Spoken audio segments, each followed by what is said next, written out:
Coming down in 3, 2, 1.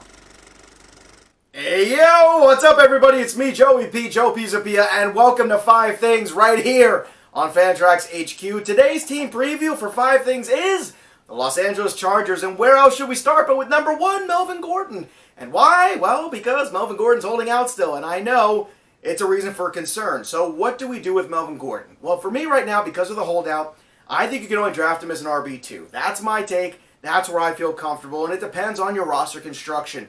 For me, my money, I say that he does sign eventually, but I think he's going to hold out into the year. Eventually, both sides are going to come to an agreement. Everyone will be miserable, and Melvin Gordon will be back. However, I'm thinking it's going to be sometime in September. That's my personal opinion on the situation.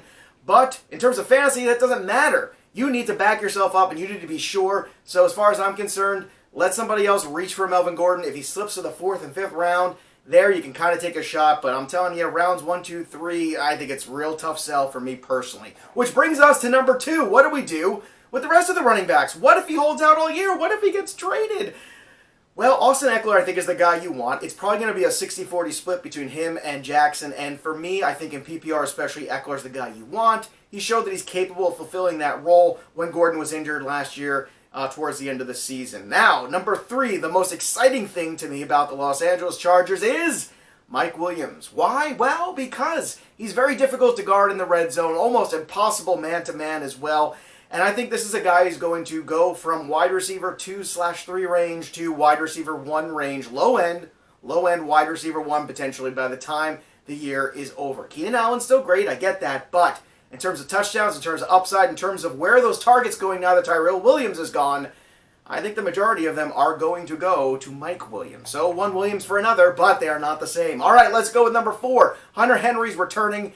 And Hunter Henry, I think, is a perfectly good, reasonable, in terms of relative position value, like in the Black Book, mid-level tight end. I think he will get you good points, a good floor every week. He has a little bit of upside there as well. I don't think he's a game-breaking tight end. I like that he runs good routes, but for your fantasy dollar, I think he's a good return on investment. I'm not reaching for him. He's still a big notch below those other top 3 guys, and even below O.J. Howard as well. So nice, decent. If he comes at the right value, yes, still Henry is a big positive, but not worth reaching over because he's not a difference maker on a weekly basis. And last but not least, a big injury to the defense, because this is a good defensive unit, especially with the pass rushers on the edge. But Derwin James is going to be out for basically the entire season. That is a huge bummer.